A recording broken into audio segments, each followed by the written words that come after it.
a eu Antoine avant moi, il y a eu Dylan avant lui, après moi qui viendra, après moi c'est pas fini. Pour ces promotions, nous avons pu mettre la main sur le président du conseil municipal actuel, monsieur Bernard Bounchou. Pour vous, quelles sont vos premières impressions après cette élection? Mes premières impressions, c'est un sentiment de joie surtout, d'avoir quand même réussi à entrer avec notre nouveau groupe. Et là, on peut dire qu'on termine la saison avant les beaux jours, en beauté aujourd'hui avec cette fête des promotions. C'est encourageant de voir autant d'enfants, on a envie de leur transmettre quoi en fait? On a surtout envie de leur transmettre tout l'amour qu'une commune peut avoir pour ses enfants. Et je crois que souvent les enfants les oublient un peu. Je pense justement d'avoir fait cette promotion le vendredi. En fait, on rend service aux parents pour qu'ils puissent partir le samedi directement. Ça a été fait un peu pour ça, il faut bien le dire. Mais il faut quand même rappeler aux parents que l'enfant reste quand même central dans la famille et puis qu'on lui doit cette fête, vraiment. Mesdames et messieurs, chers amis, un 1er août, ça se fait. J'aime les fêtes, même si elles sont toujours trop courtes. Mais j'aime les fêtes qui sont partagées, où personne n'est laissé pour compte. C'est pourquoi je vous invite dès aujourd'hui, pas chez moi parce qu'il n'y aurait pas la place, mais à toutes celles organisées par les nombreuses sociétés communales. Même si notre commune est dispersée en plusieurs secteurs, elle n'en demeure pas moins une entité avec ses diversités sociales et culturelles. Notre commune est riche de ses diversités. Notre commune doit aussi être solidaire. Solidaire avec les personnes en difficulté. Solidaire avec les chômeurs. Solidaire avec les malades et les handicapés. Solidaire avec les personnes seules. Solidaire avec la jeunesse. Que seraient nos quartiers sans les enfants, leurs cris, et sans la jeunesse? Il serait bien triste d'être pourvu de vision d'avenir et de dynamisme. Cette jeunesse que nous avons essayé de choyer, nous en sommes un peu responsables. Essayons de mieux la connaître, de mieux la comprendre dans le contexte replié de la société actuelle. Solidaire avec les résidents étrangers, 117 nationalités différentes ont été répertoriées.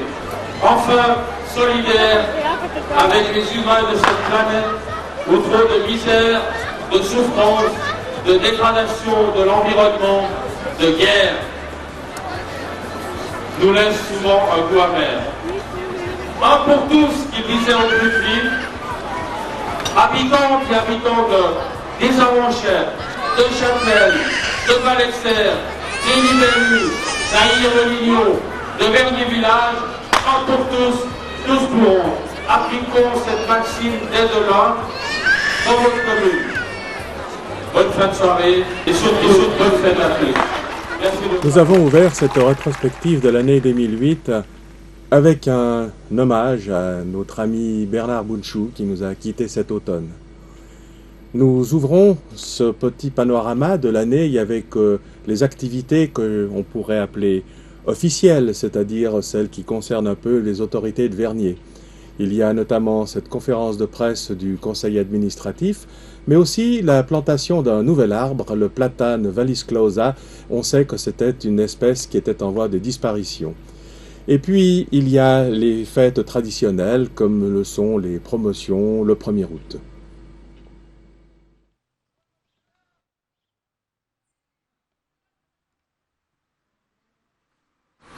Bienvenue en Pyrénées. Merci d'avoir répondu à l'invitation du conseil administratif de Vernier qui, je ne crois pas la première fois, a décidé de faire une conférence de presse pour présenter les orientations principales de son budget. Effectivement, donc, c'est un budget auquel on a donné un titre, en quelque sorte, hein, une vision durable du progrès pour Vernier. Ce sont des éléments qui me paraissent importants, à la fois la question de progrès, et puis effectivement de pouvoir s'inscrire dans une durabilité. Les notions de développement durable sont des notions qui sont aujourd'hui au cœur, qui ont été au cœur de la réflexion qu'on a eue pendant ce projet, pour l'élaboration de ce projet de budget. À l'époque, on va augmenter de 8%. Donc il y a une volonté très forte du conseil administratif d'avoir une maîtrise sur l'ensemble de ses dépenses et en rapport, bien entendu, avec ses revenus. Donc augmentation de 4%. Je profite de rappeler que le centime par habitant, puisqu'il s'agit de savoir un petit peu si Vernier est une commune riche ou une commune malheureusement pauvre, et c'est le cas, effectivement, parce que le centime par habitant, qui est comparable sur l'ensemble du canton, c'est environ 33 centimes. Au net, si on prend, c'est à peu près 26. Alors la commune de référence est quand même Genève, et elle assemble les 83 centimes. 83 centimes, c'est le centime de Plain-les-Ouates à peu près, ou de Collonges-Bellerive-Vaneland. Donc vous voyez bien que Vernier, avec ses 33 centimes, on reste quand même dans le peloton de Pieux. Donc on est une commune qui est quand même avec des ressources financières relativement faibles. On vous a préparé ce matin. Je vais en enlever 4. Le premier, c'est la nécessité de renforcer en ressources humaines le service de l'action sociale d'une part et le service de la jeunesse et de l'emploi. Ceci pour différentes raisons, notamment la volonté du conseil administratif de permettre une excellente qualité de prise en charge des utilisateurs de ces deux services. Et puis nous avons le projet, notamment avec le service de l'action sociale, de développer des assistants sociaux hors mur. En fait, l'idée, c'est de faire en sorte qu'ils puissent proposer à la population, dans leur propre quartier, une permanence d'information sociale ouverte chaque semaine. Dans le quartier de Châtelaine, nous prévoyons également l'engagement d'un travailleur social hors mur, qui est affilié à la Fondation Genevoise pour l'animation socio-culturelle de la phase. Dans un quartier de Châtelaine qui, en termes d'infrastructures sociales et de loisirs, est peu doté, d'autant effectivement que c'est un quartier qui est en pleine explosion en termes d'habitants. Et ainsi, notre souhait, le mot a été évoqué par M. Maurice, c'est de travailler dans le domaine de la prévention. En matière petite enfance, vous savez...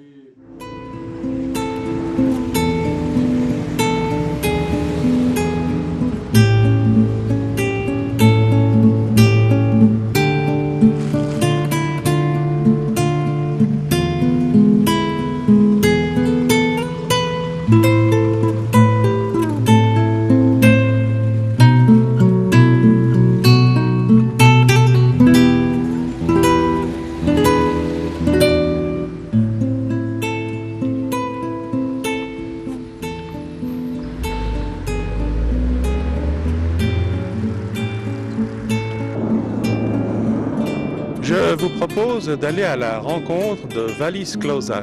Qu'est-ce que Wallis Closa?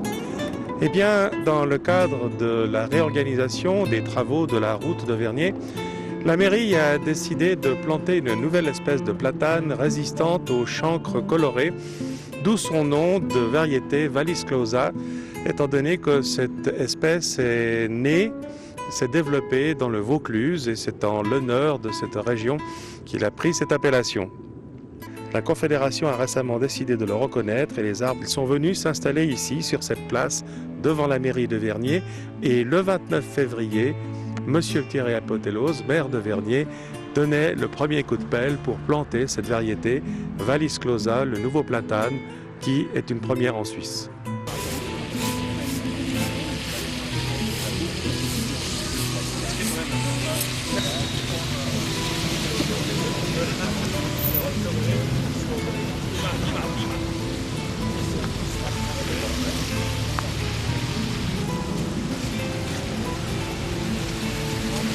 Messieurs, permettez-moi, avant qu'on prenne un peu plus de temps dans le foyer de la mairie pour que nous puissions parler à l'abri de la pluie et un peu plus au calme, permettez-moi de remercier tout d'abord le représentant du Conseil d'État, Robert Kramer, qui n'a pas pu venir ce matin, qui est en même temps directeur du service domaine nature et paysage, Nicolas Hassler, avec qui la collaboration est excellente dans le cadre de notre grand projet de travaux de la route de Vernier, version communale.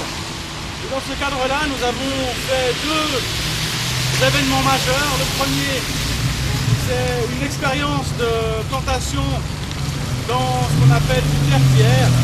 M. Beffa, qui est le responsable des dispatcheurs de Vernier, vous en dira plus tout à l'heure. Et puis, deuxième événement, c'est la plantation de ce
tous les assoirs, tous les champipi là, qui poussent là,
s'emballe. Mais ça sert rien. Ah, t'en as déjà un. Alors donne à celui d'à côté. Maxime, tiens. Lui aussi, mais on passe.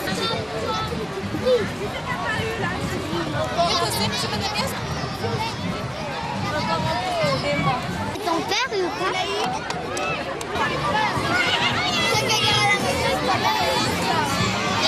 Vos parents qui viennent faire vous. Philippe, tu passes par-ci. C'est juste un match.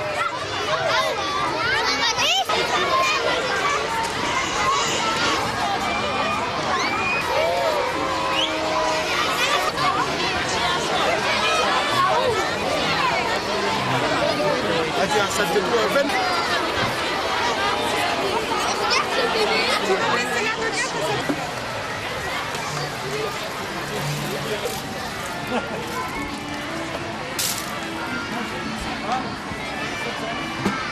Pas loin, hein. Pas loin. Non, oh, il est filmé.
Merci, chers habitantes et habitants de la ville de Vernier, habitantes également et habitants des communes voisines ou plus lointaines, chers amis de la pluie,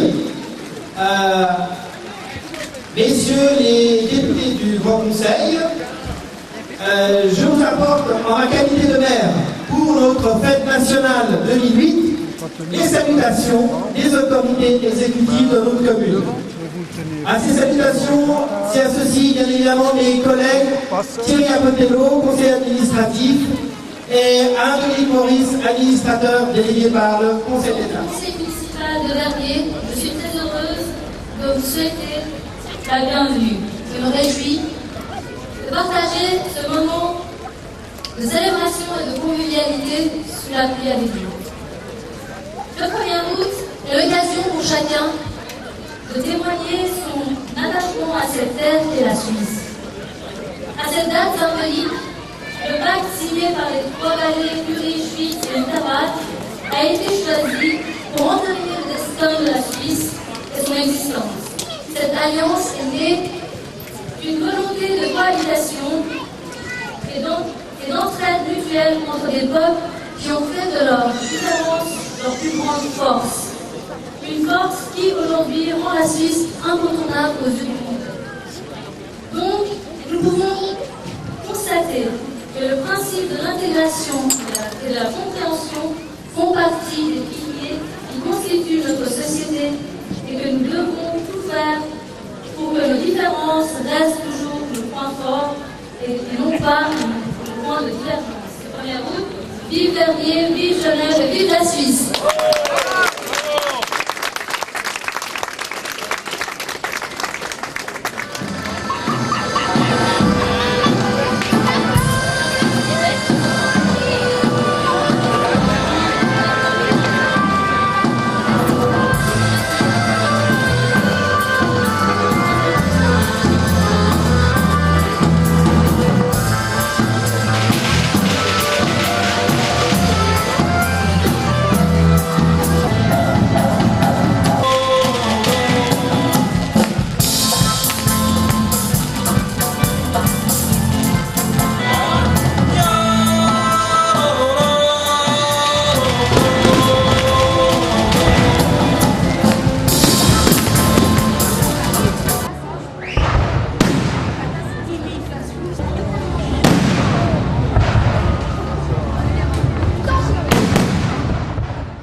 Watchy-Walkie TV, quand une télévision rencontre une autre télévision.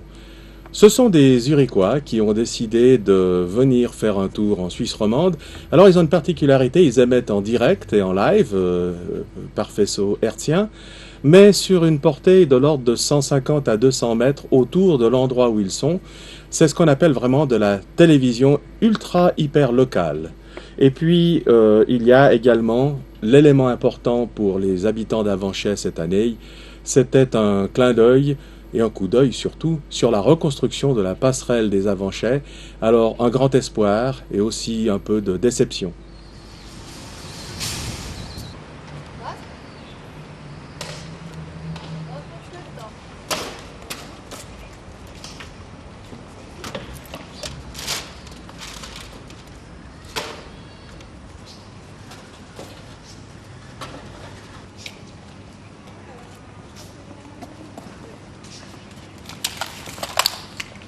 Et là, donc, vous pouvez travailler avec votre propre électricité?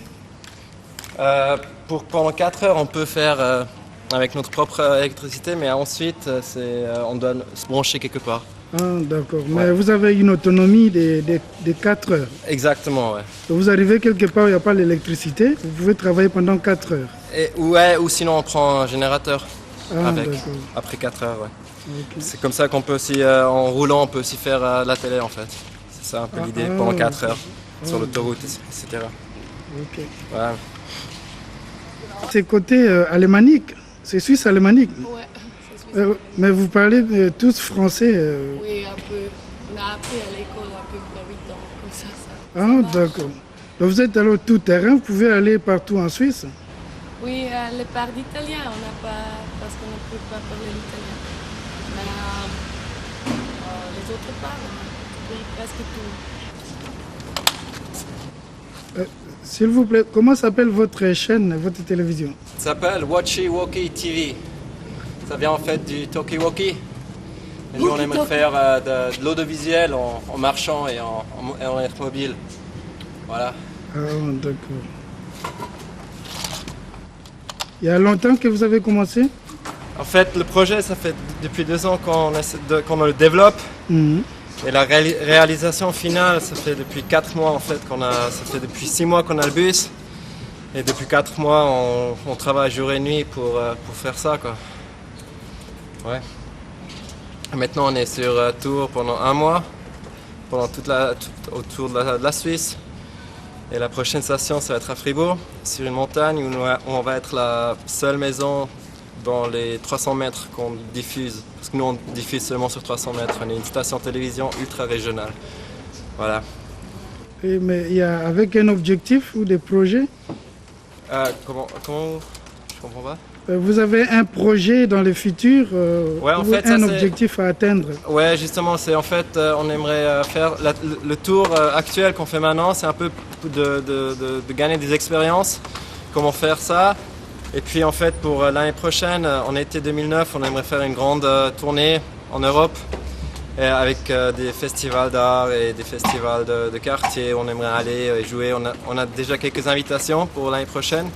Et donc ça va être un peu plus professionnel, on aura plus de temps d'organiser tout ça que maintenant, parce que là on a vraiment travaillé beaucoup de temps pour la station en elle-même et pour faire la télévision avec les gens, ça dure un peu plus. Ça dure un peu plus. Vous avez dit jouer, ça signifie quoi? Des animations, des orchestres? En fait, on a un peu la même structure comme une station de télévision normale, c'est-à-dire qu'on essaie de faire le matin, on fait des émissions d'enfants, à midi on fait le journal, mais ça va être un peu différent de la manière de faire et de la manière esthétique qu'on fait, c'est assez différent qu'une chaîne typique. On essaie d'imposer une propre esthétique de télévision en fait. Et vous êtes tous des bénévoles ou vous attendez à avoir quelque chose? En fait, le projet s'est fait financer à part partiellement par l'état de culture de la Suisse et du pro-centre culturel de Migros. Mais on gagne rien avec ça, on n'a pas d'argent, c'est en fait l'argent du matériel qui est plus ou moins couvert et c'est bénévole qu'on fait ça, oui. On était tous à l'école d'art à Zurich Et c'est un projet qui s'est développé là-bas et maintenant qui agit en fait tout seul et qui essaie de trouver son public en roulant vers la Suisse. D'accord. Ouais. Mais vous êtes encore des jeunes, mais comment vous survivez En fait, normalement, on fait des autres projets de vidéo, on fait des clips de vidéo, de musique, on fait des jobs de vidéo et d'audio. Et c'est les jobs normaux qu'on fait pour des clients. Normal, c'est des trucs de vidéo. Et c'est avec ça qu'on gagne un peu d'argent. Il y a des gens qui travaillent dans des fondations d'art, il y a des gens qui travaillent dans des studios professionnels. Et puis, c'est en fait, on travaille pour se financer en fait ce projet. Ah, d'accord. Merci beaucoup. Je t'en prie.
L'objectif ce soir, c'est la partie avant-chef, bordure chaussée.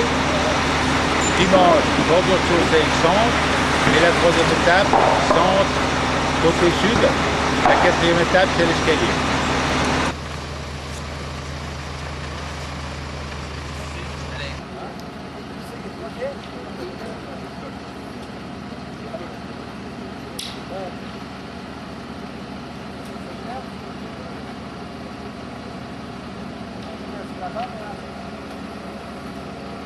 Bon sens.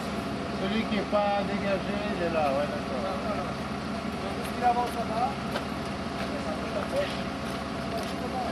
La flèche.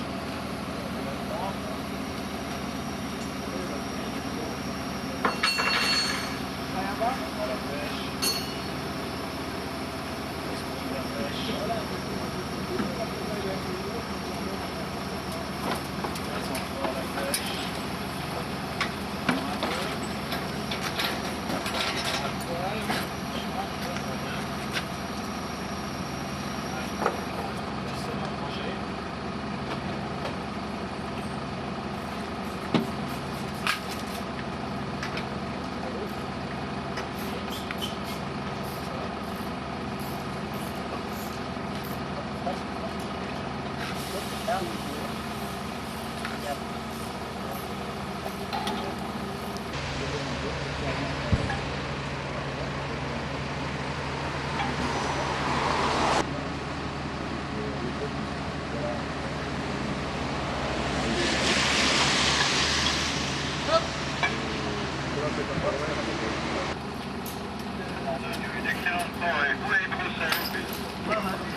Georges, on est bien d'accord hein, pour la Genève.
Mesdames et messieurs, chers habitants des Avranchais, mesdames et messieurs les invités, je ne vais pas faire toute la partie protocolaire qui vient d'être faite, toutes les salutations, monsieur le conseiller d'État, chers collègues, Thierry, mesdames et messieurs les représentants des autorités communales, cantonales. C'est évidemment un très grand plaisir pour la commune de Vernier d'inaugurer cette passerelle parce que tout simplement c'est l'inauguration d'un cheminement piétonnier supplémentaire. Et à Vernier, les cheminements piétonniers, leur amélioration, leur développement est un élément important de notre manière de voir la mobilité.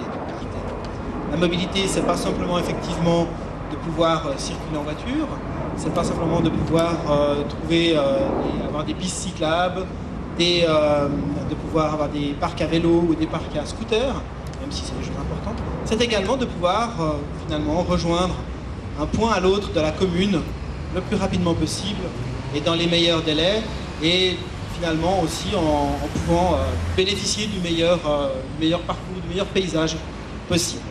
Cette passerelle vient compléter un travail important qui a été fait en dessous pour pouvoir traverser de plein pied la route de Meyrin, pour pouvoir accéder au tram. Et elle vient donc finalement se raccrocher à la Cité des Avranchais de manière à ce que la manière dont la Cité des Avranchais a été pensée, avec finalement les cheminements piétonniers en haut et la route en bas, bien que cette manière soit préservée, cette conception soit préservée aujourd'hui encore avec ces transformations. Voilà, je ne serai pas plus long, simplement aussi pour peut-être introduire un léger bémol ou en tout cas une note dynamique pour l'évolution peut-être de cette passerelle. Dommage que les personnes à mobilité réduite ou les personnes qui ont des poussettes ou de lourds caddies à transporter, finalement ne puissent pas traverser cette passerelle puisque de l'autre côté, eh bien, ce sont des escaliers et évidemment pour ces personnes-là, ça rend le trajet difficile. Gageons, espérons qu'un jour, nous puissions avoir une accessibilité de l'autre côté par une rampe en bande douce, comme par exemple, cela sera le cas un peu plus loin, du côté de Balexter. Je vous remercie.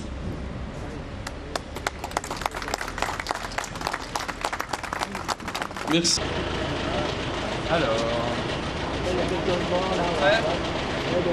C'est parti.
La bosse, 2011, ça est passé.